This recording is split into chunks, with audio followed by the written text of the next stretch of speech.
Hi everyone, my name is Michael Mack and I'm here from London and joined by four of the artists who are a part of the exhibition But Still It Turns, Recent Photography from the World, curated by Paul Graham and currently on show at ICP in New York. And it runs through now until the middle of August, an extension which is a great opportunity for many more of us to see the show. This talk is part of a series of talks that we're doing with ICP relating to the But Still It Turns exhibition with each of the contributors. And it focuses on a number of themes: process, sequence, time, and place. And each one of these talks is kind of inspired by a quote that Paul or one of the writers has used in the catalogue. I'm very fortunate to have with us, as I mentioned, four of the participants, each of whom I'll introduce briefly. Emanuele Brutti and Piergiorgio Casotti are two Italian-based artists who together produced what became, I think, one of the most important publications of 2018, but also most influential books of recent years, and published by the incredible Italian publishing house Skinner Books. Richard Choi is an American artist working with film and still photography, which is very much an interesting juncture for us to discuss in the course of this talk. Richard lives in Yonkers, New York, and he received his MFA from Yale University in 2012. And before that was at the Art Center College of Design. And Kristine, who's based in Nashville, Tennessee, also went to Yale. She's a 2018 Guggenheim Fellow, and the body of work included in this exhibition was published in her first monograph under the title Manifest, also in 2018, so a really, really good year for the publishing and photography world. And this time by another of the truly extraordinary publishers. We're all lucky to be living in the time of TBW Books in Oakland, California. So this particular talk focuses on process and as it relates to the Scottish film director Bill Forsyth's quote, which I'm going to read briefly. There's a much more extended version of it in the catalogue, which actually draws on the idea of filmmaking more specifically. But the bit I'm going to read is as follows. We spend our lives inventing stories, but the story actually doesn't exist. We exist. And our apprehension of a story is how we explain the kind of meanderings that we take. So there is no such thing as the empirical story. It's just what happens to people. So what I'd like to do as a starting point is ask each of you in turn. I'd like to start with you, Kristine, if possible, to just talk briefly about the process that you're engaged with in making the body of work that became Manifest. Sure. Well, first, thanks for having me. It's great to meet you guys all here via Zoom. You know, when I read that quote, it's interesting. I honestly thought there couldn't be a quote that more perfectly encapsulates my process, in the sense that I think not just Manifest, but bodies of work prior to that, for me, have revolved around sort of the mythology or the idea we have of ourselves as Americans, and my engagement with that mythology. In other words, if not subverting it, then at least investigating it, because of course, it never fully explains the reality that we live in right now. And with Manifest in particular, I think I've explained at certain junctures, although it's not always attached to the work, but I was helping my family archive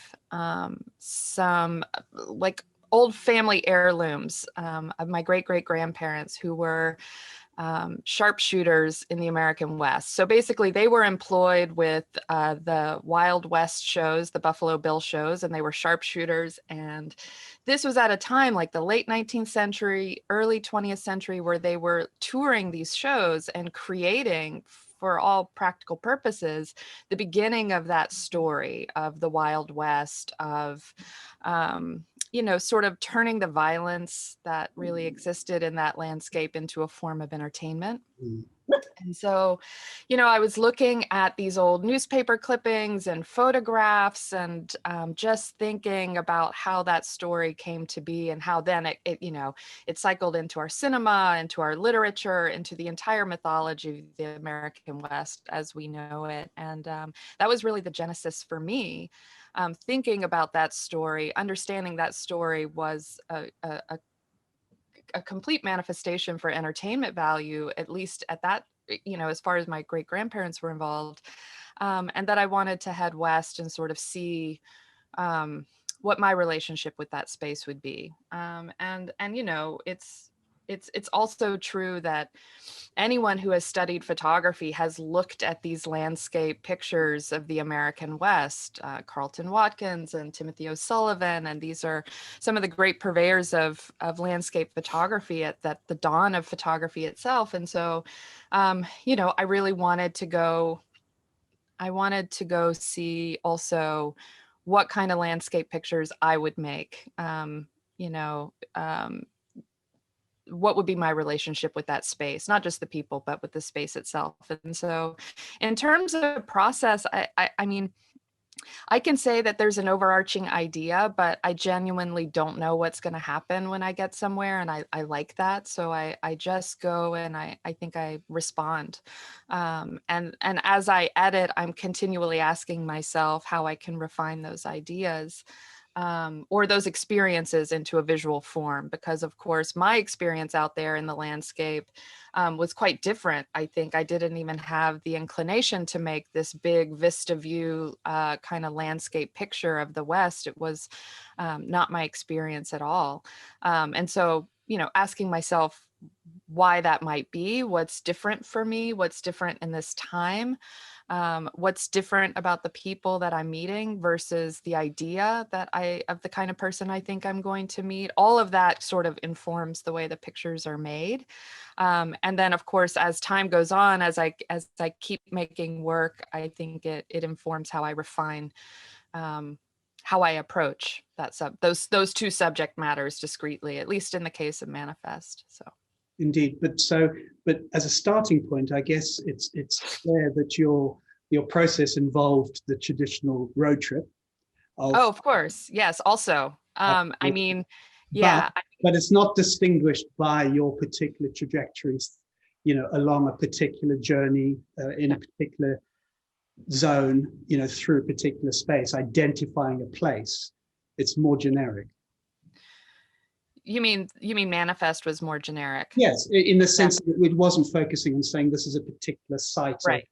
Right. In fact, I went through great pains to not say specifically where it was for a long time, because I wanted it to be the American West in a generic way, in any part of the American West way, because my concern was the story of the West, not a particular city or town or valley or, yeah, that's absolutely true. And then, of course, as with all great photography projects, most of the work was then done in the editing. As you said, you kind of reimagined the entire trip and how you present the work through the process of editing and determining structure and sequence. For me, that's how anything ever gets made. I mean, when I'm out shooting, I'm not thinking about that at all. I'm really just responding and following instinct. And then I make sense of it when I get back home and I lay prints out and I can begin to see my own story kind of evolve. But yeah, a lot hits the floor. There's a lot of pictures that don't ever get seen, of course, because it works better without them. Absolutely. Yeah, thank you. That's brilliant. Sure. So Emanuele and Piergiorgio, in some ways, your project is a lot more scientific. Is that or the starting point for it appears to be quite empirical and scientific? Would that be correct? Is that a good starting point as to how you approached it? Was the idea Index G, or you overlaid that on the project subsequently? It's very scientific. Yes, it is. I graduated in statistics, so my brain is very rational, and I like numbers a lot. I like to work with numbers. I'm fascinated by that. So in my works, I realized that there's always this kind of rationality that comes from mathematics and statistics. And even if it's something that I'm fighting against, because one of the reasons why I decided to do some sort of like artistic life was also to battle, to fight this rationality and to let myself go. But that's true. But in this case of Index G, it became Index G and this kind of like formal or mathematical or statistical representation, visual representation after, at the very end of the project. Actually, we started with another idea. Actually, it was we wanted to talk to address, let's say, and to try to explore the so-called sundown towns that I guess Kristine or even Richard knows about. There are these old little cities mainly in the south of the United States. It's called sundown towns because they were not assuring, let's say, health to Black people after the sun was set. It was particularly in the beginning of the 20th century.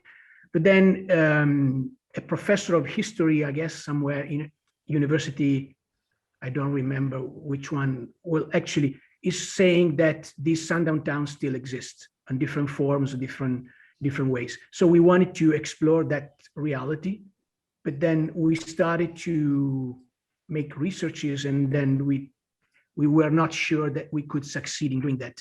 But during this research, we came across another academic paper that was talking about macro segregation of metropolitan areas.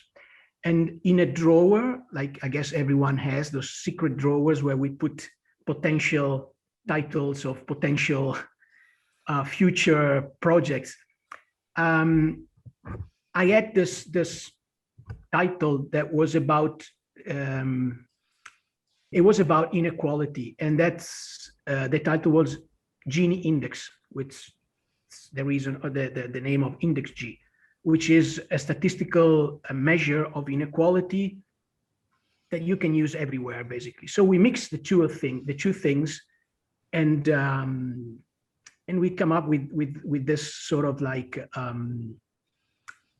project. But in the very end, in the first trip, it was a total failure. Actually, we just took photograph, but we were not satisfied. So, but after the end of the second trip, the following year after that, we talk with the curator, Fiorenza Pina, who curated and designed the book. And together, actually, we gave her some ideas, some inspiration, or some things that we were not sure about, but they were shining in our minds. So maybe it's a good way of talking about that. And then together, at the very end, we decided to follow that road. Okay, so but Emanuele, so you were making photographs at the core. You started out by going to a city. Perhaps just talk us through that, because there are two distinct threads, as well as the analytical overlay. There are two distinct elements to the work, are there not? Yeah, we have interiors and portraits and the street. So we, as Piergiorgio said, first of all, sorry for my English, it's not perfect, so I hope you can understand. As Piergiorgio said, between the first and the second trip to St. Louis, we shared a lot of thoughts, and we came back to St. Louis with something on your mind, but we had these two layers. We knew that we choose St. Louis because it has a main road that is called Delmar Boulevard. This street divides St. Louis into two parts. Okay, from Delmar to the north, life expectancy is 63, and from Delmar to south is 85. So thanks to Piergiorgio that has this degree in statistics, we analyzed all these papers, and we saw that we had these streets dividing the city, at certain points. So we decided to take pictures to these, to take this picture as billboards, postcards. So we started to take pictures to these streets, and then we were not satisfied because we felt that something was missing. So we started to take pictures to the interiors of empty houses that were left from people who were forced to move norther and norther. Yeah, the book is of course is a photography book. So we started with photography. It's much more. It's much more than a photography book. I think it's incredibly complex. It's very complex. Yes. Layered.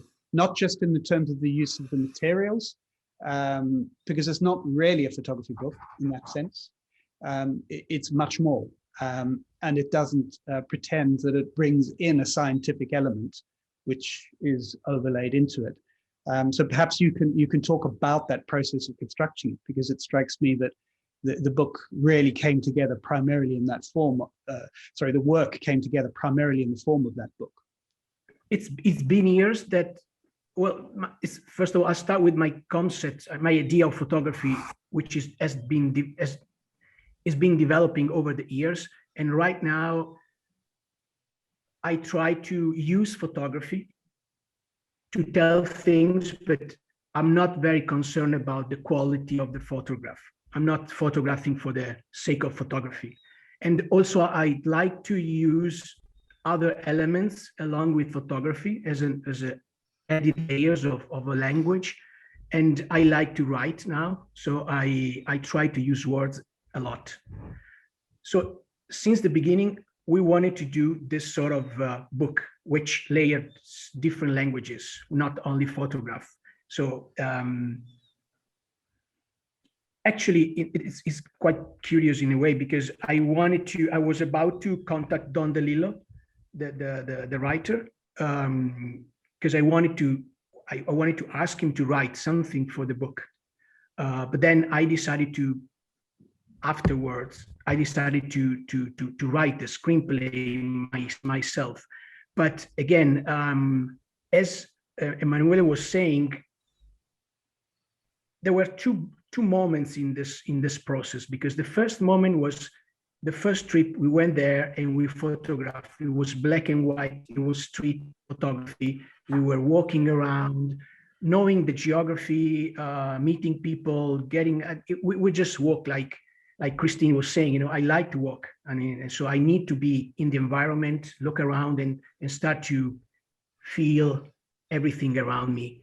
But then we came back, the picture were not satisfying. And then the second trip, again, we started again with this street photography, black and white. And towards the end, we were like frustrated and said, what the fuck, just do some random pictures, like bad pictures, really bad pictures that we could call somehow in our minds postcards from St. Louis, but bad postcards. So literally, we went walking down the streets, and then by accident, it came out as like the choice of the book.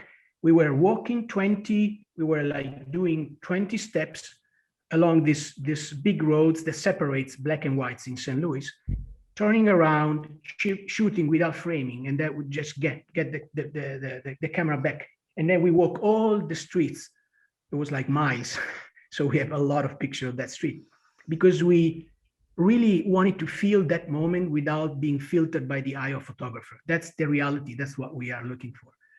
And that we introduced color, and I am not used to shoot color. So for me, it was really challenging. That's why I called Fiorenza and I said, am I going crazy or does it make any sense? Meanwhile, I started to write something while I was there, just little thoughts, little stories. And then, slowly it grew up and built up and became like that. And you complicated it even further by having two people working in making the film, in shooting, as well as then having a third-party curator who played a fundamental role. Thank you. That's a really good background. It does strike me actually that when you were just talking about walking down streets and photographing feeds perfectly to the Bill Forsyth quote, about the idea of there not being a story. The story is effectively in existence. Is in exactly. I perfectly agree with that quote actually. Yeah, it does work. It does work. So coming to you next, Richard. It is interesting having these three different practices in this discussion because I think they all are actually quite different. But yours is perhaps the most different in the sense of both the work that you output, which is a combination of moving image and stills, but also perhaps your process. Perhaps you can talk us a little bit through the wider project, what it is you're attempting to do with the work, and also how you go about making it. Well, the work was kind of born out of, it was born out of a frustration where I was not able to talk about what happened. I'd bring back these pictures and I would have to spend a lot of time explaining all the, everything that I was feeling and that I went through while the pictures were being made.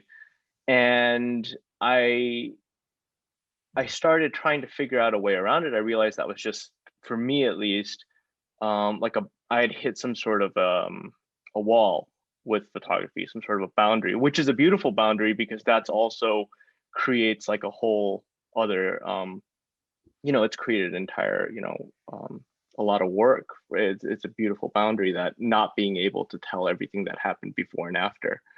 However, for me, I wanted to, I felt frustrated that I could not. And eventually when the 5D came out, or the very first iterations of DSLRs that were able to take video, I accidentally took a video, and then I accidentally compulsively took a picture, which was just, I don't know, I think it was because I just couldn't help myself. And I realized I'd ruined both the video and the photograph. I didn't know which one to choose. So when I brought it home, much like, everyone here, it kind of just sat there for like a year because I didn't know what it was. It was something weird. Nobody really understood it. I didn't understand it. And eventually I realized there was something there. And I remember in Crit, I'd taken all these pictures and I put it all up around the room, and I was gonna show everyone these body of work. And then I saw the video and the photograph, and I realized I'm not gonna put anything else up. This is all I'm gonna put up because this is what I want to talk about. I don't know what this is. And that kind of led me into realizing that there was something there for me at least. And that's kind of what I started pursuing. I didn't realize that I was extending something. I didn't realize that I was giving something context or almost an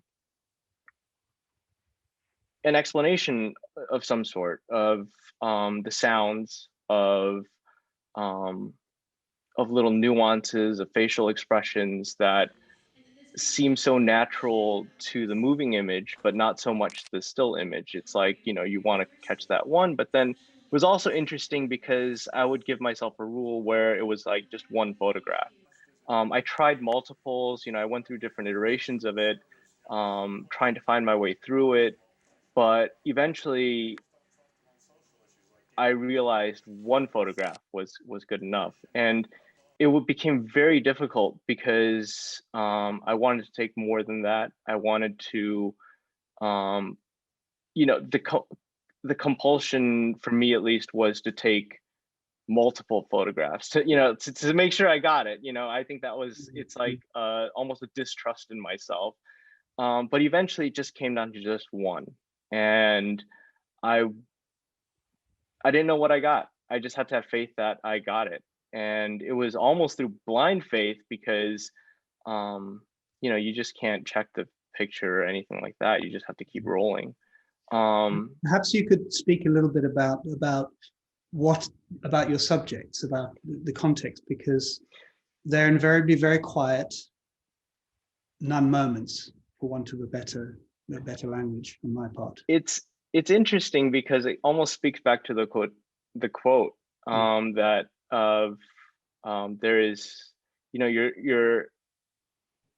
it would happen with or without me there.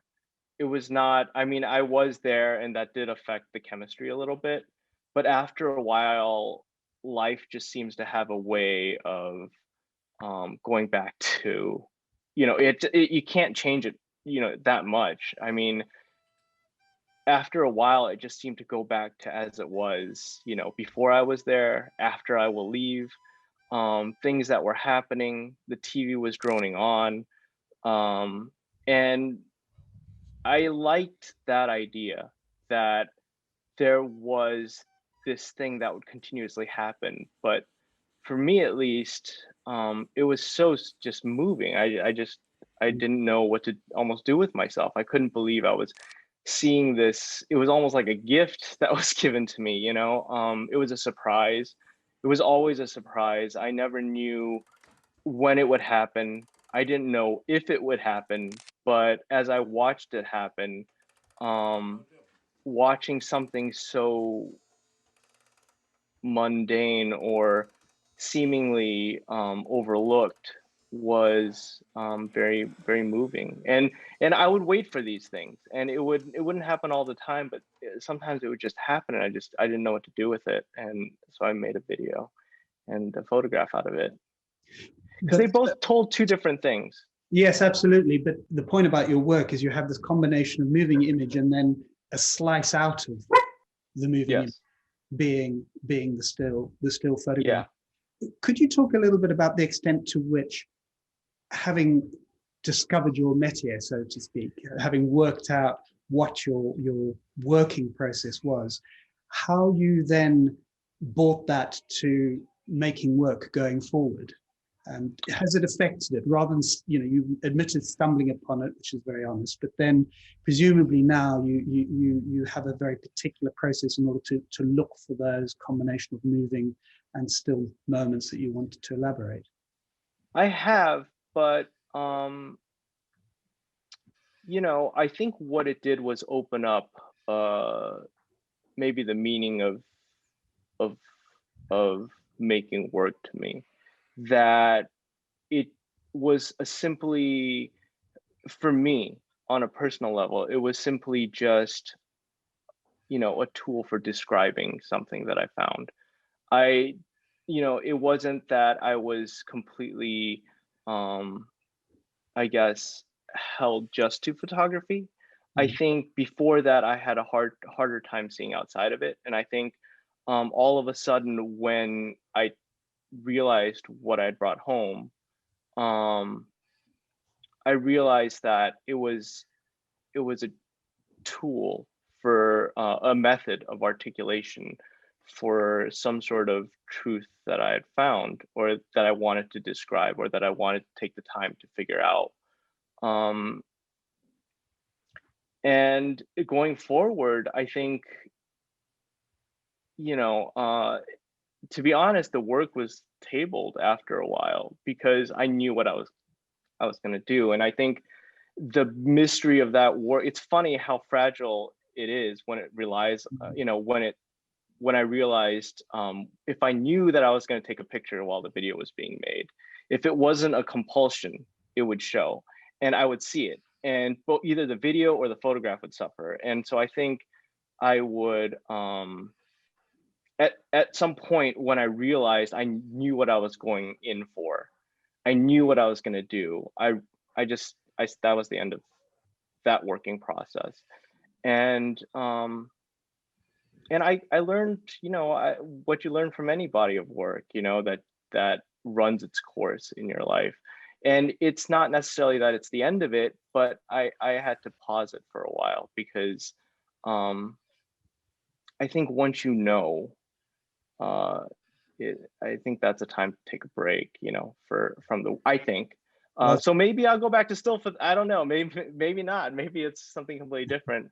And it has moved on to something completely different. So I think, again, back to your question, it did open up an entire world of, you know, different method of, I guess, approaching life that was not bound just to photography, if that makes sense. It does. That's beautifully put as well. Thank you. Thanks very much. Kristine, can I maybe kind of return back to you in a bit of a circle and ask you, I think, what is quite a difficult question, but it does relate to process in the sense that the body of work manifest that you have made actually contends with quite significant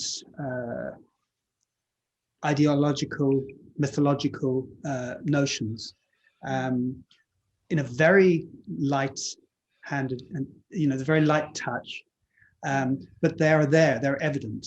You speak about them subsequently. How do you contend with that in the process, thinking as it becomes evident? How do you deal with that in terms of making the work? I mean, I think light-handed is probably a good way to describe it. I don't want to be heavy-handed. And I, you know, even once the contours of that take shape for me, I still want the work to be open enough that it can encompass a lot of, you know, alternate engagements or ideas. And I'm never particularly interested in building too tight of a box around anything. In fact, I generally resist over defining, over describing, or over explaining anything, mostly because my interest in art making is precisely because of its kind of open-endedness and in the inability to really objectively say what it is or what it isn't. But you know, obviously, if I take myself to an area and my initial interests were completely tied to the notion of manifest destiny, to the idea of Western expansion in the U.S., and then to, you know, the observation in a contemporary space of what has that really gained us, and are we still waiting for that destiny? And, you know, if it was the you know, the brawny inspired men from the East who moved west to gain riches, you know, what did that really gain us? And I think, you know, the violence ensued. I mean, that's a historical fact. I can't photograph it. So again, I think the contours of that sort of inform the pictures. If you know anything about American history, you know how much violence was ensued moving west. And I think it does give context to contemporary pictures. And so I know it's there. I think anyone who's going to actively engage with the work intellectually will bring that to the pictures. But my hope is that even if that isn't part of your engagement, that there can be an emotional or psychological or purely visual engagement that doesn't completely rely on those facts. So, you know, for me, it's there and I'm aware of it. but I hope the work can exist in a fuller, more almost open way. I don't know if that fully answers your question, No, but it does. yeah. You're not attempting, it goes back to the storytelling, doesn't it? You're not attempting Right. to tell a single No. storyline of a single individual or history. It's very much an open story. Right. Yeah. And it's like when I'm engaging, particularly if I'm making a portrait with someone, it's not like we're talking about history, I mean, we're engaging in a very, emotional way.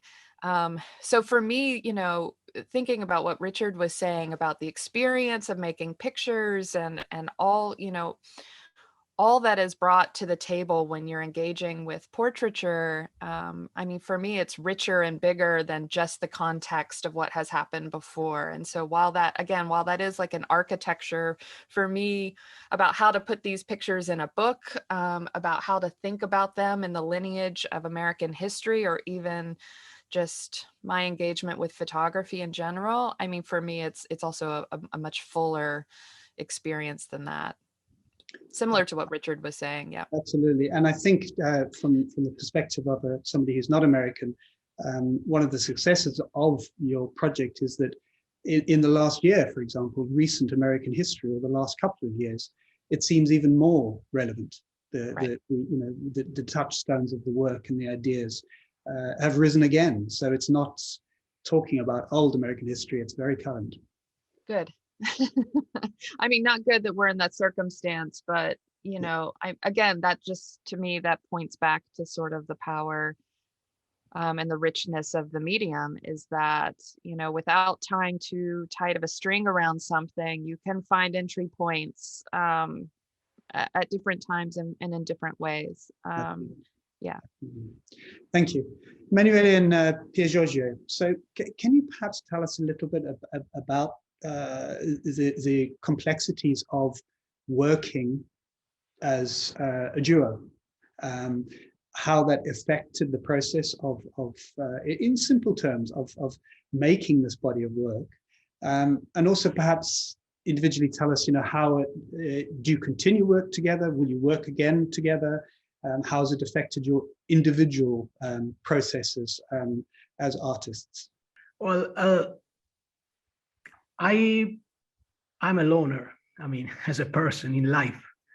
So to answer the last question, I tend to work alone. So even if I work very well with Emanuele, unless there's a specific reason why we should work together again on a project, I tend to be alone. Yeah, that's why. There's no other reason that I like solitude. I like silence, and yeah, I need to engage with myself a lot. I need to spend a lot of time alone, and that's what it is. That's how I always worked. But specifically with this for Index G, I personally didn't find any kind of problem or downside working together. We didn't even plan how we would work together. We just went there together. We were walking. Basically, we never split, actually. We were always together. Maybe someone was focusing on something, someone else on something else. We didn't share, the work. You do the color, I do this, and you do this. We just came in very flawlessly and very, very, very naturally. And also, I think, for me at least, it was very important also to have someone I can talk to and confront to during, the evening. Many times that's one of the way I do my work. I cannot be focused more than maybe an hour and a half. I cannot be concentrate longer. So for me, I go to pubs, drink beer, sit maybe for a couple of hours, not doing anything, and maybe but I think, I think in having Emanuele and discuss about the project, because this was very difficult, it helped us, at least me, it helped me a lot to narrowing the ideas, because as we said in the very beginning,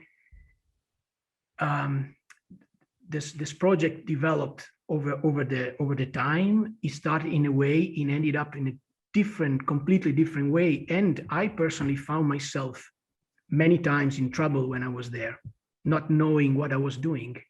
I say, no, I know that I was not doing right.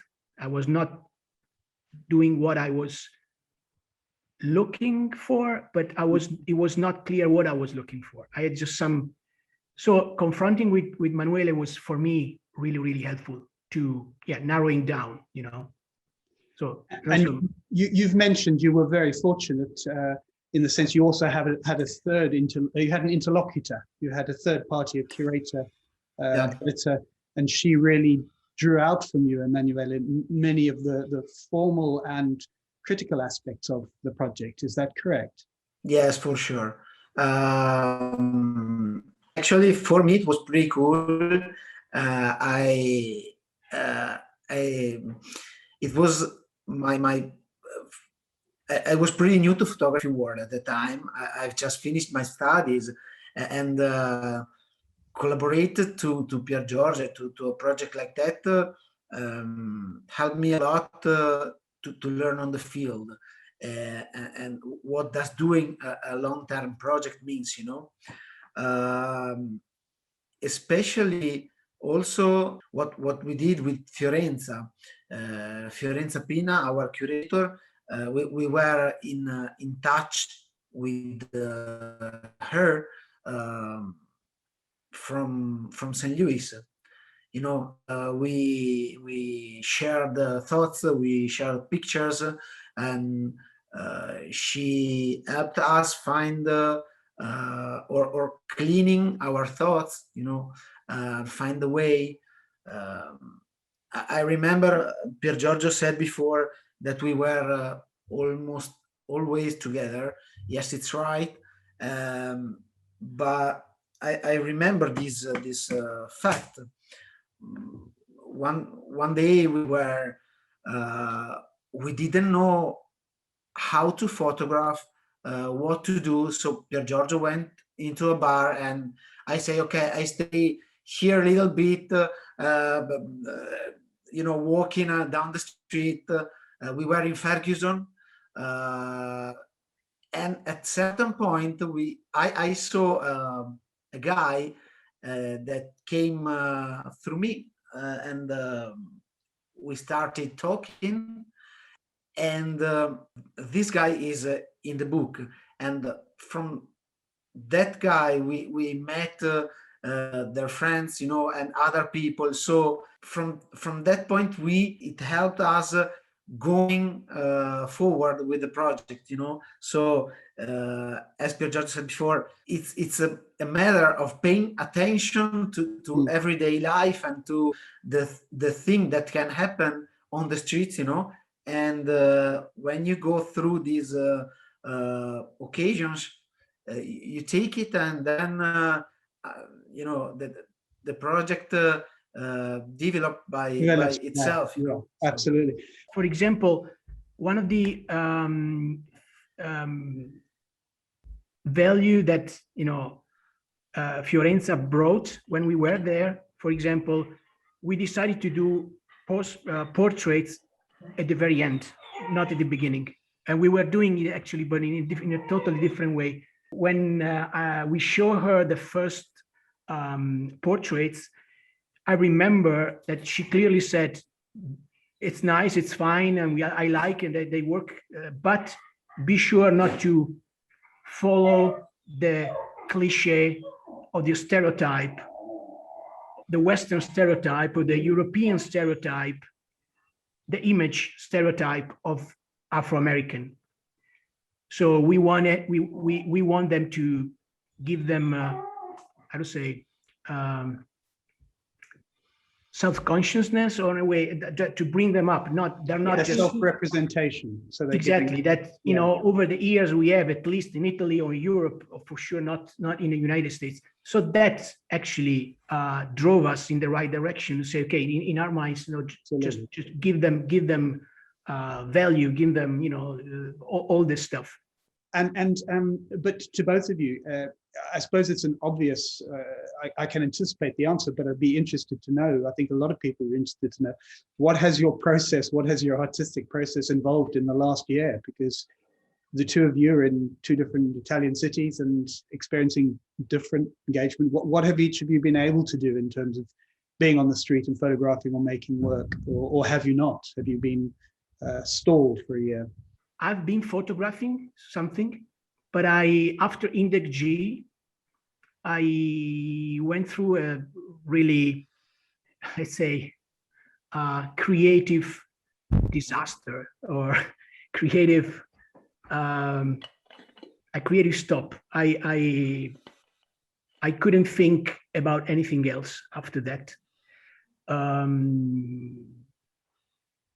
So as I said, I keep photographing, but just to photograph. I don't know what I'm doing actually, and I'm going more towards cinema. I mean, I've shot some shorts and documentaries and writing. So that's, in the last couple of years, is what I'm doing. I keep photographing, but with no ideas actually. But that's interesting, because you know you're making work as an artist in numerous mediums, but you appear to be struggling with yourself a little, because you're unable to define the form it will take. It doesn't necessarily have to take form, but that's the struggle. And it may be, you know, as Richard touched on, it may take a number of years before you realize what it is you have been doing, so that the process sometimes is not embedded in the moment of being a photographer on a street deciding I have to photograph a project, which is, I think, one of the problems with a lot of photography, is that the project idea. I'm going to go to a place and I'm going to define it by these series of pictures. Your process is very different, as it is with each of you, I think, in the sense that you go, you experience, you make work, and then subsequently you work out through another process how to present that work. So it doesn't sound to me like you're in a vacuum. Quite the opposite. It sounds like you're having a very productive time. No, actually, as I said, I see photography, which is still my primarily way, what I'd like to do more. But for me, it's experiencing the world.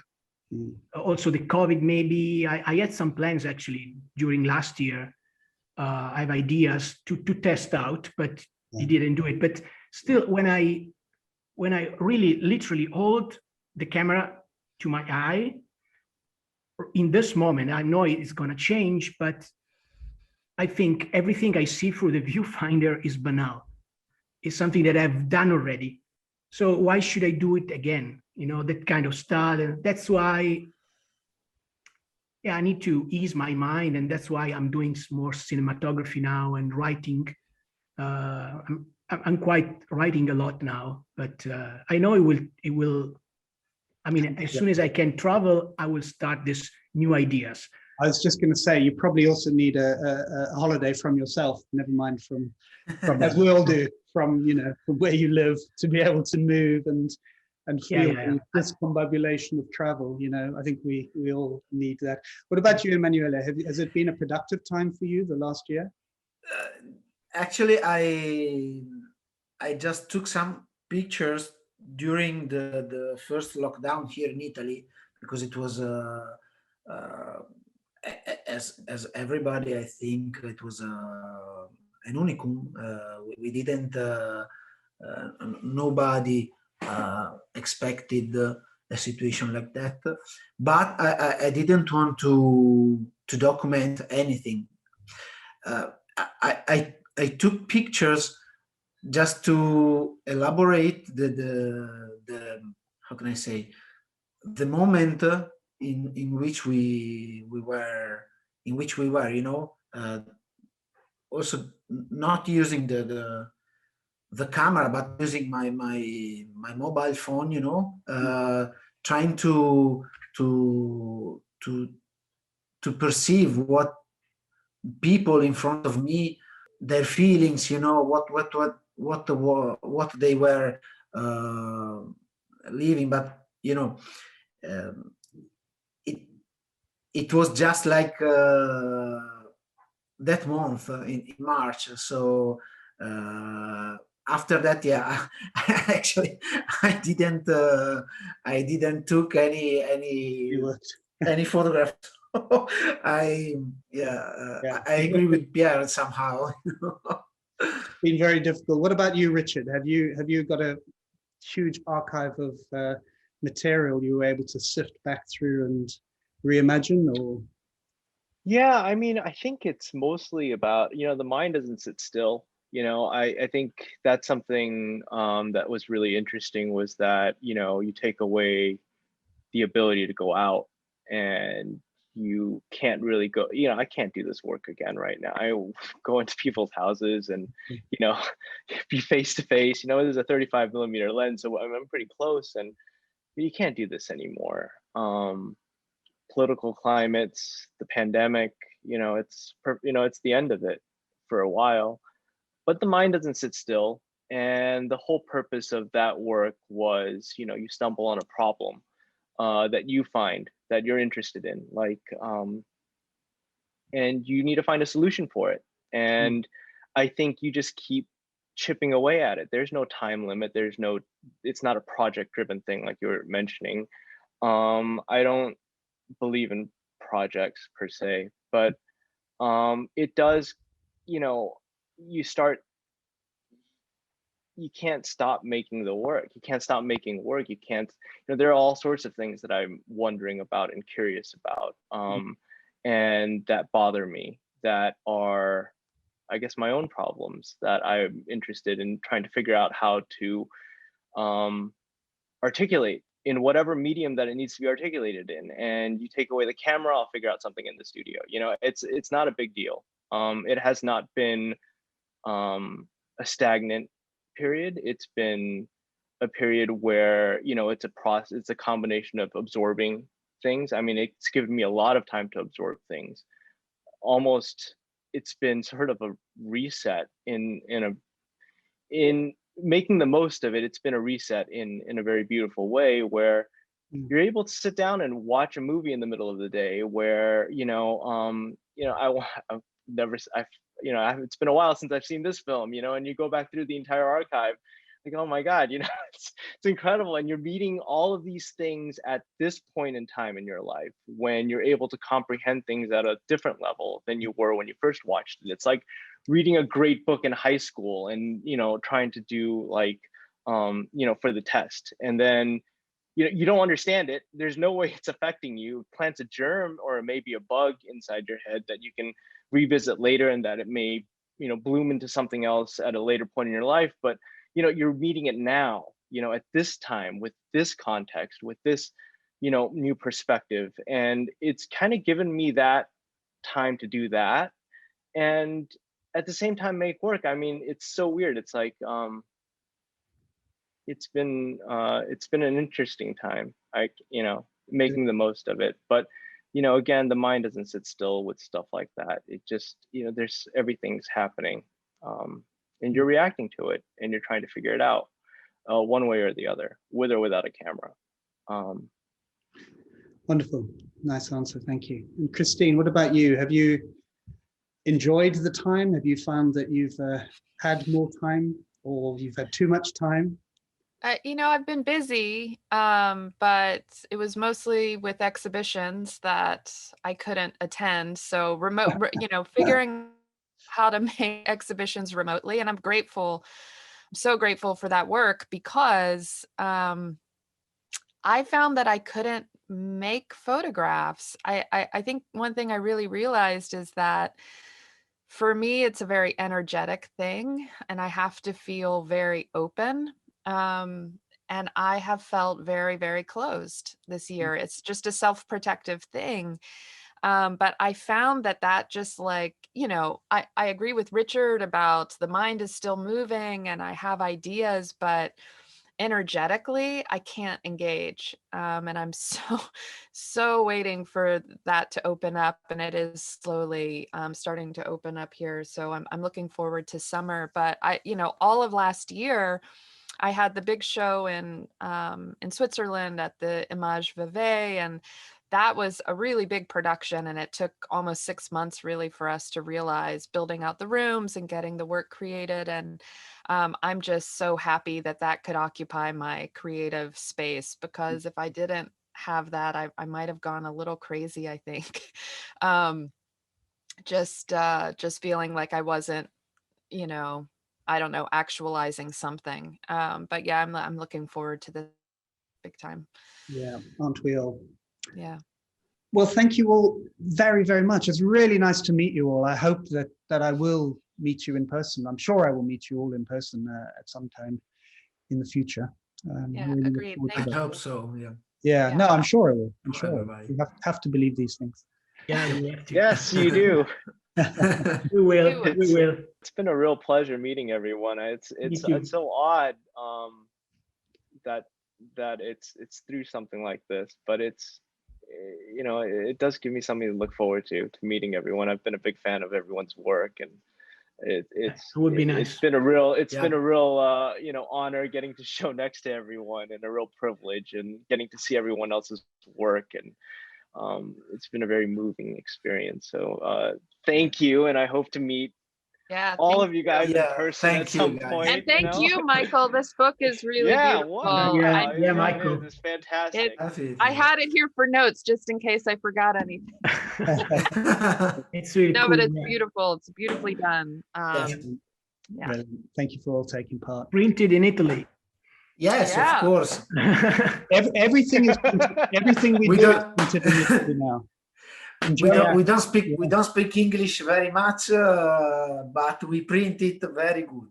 Lovely to see you all, and thank you so much for taking part in this. We really appreciate it. Thank you for having us. Thank you. Thank you so much. Ciao. Ciao. Bye bye. Ciao, Richard. Ciao, everybody. Take care.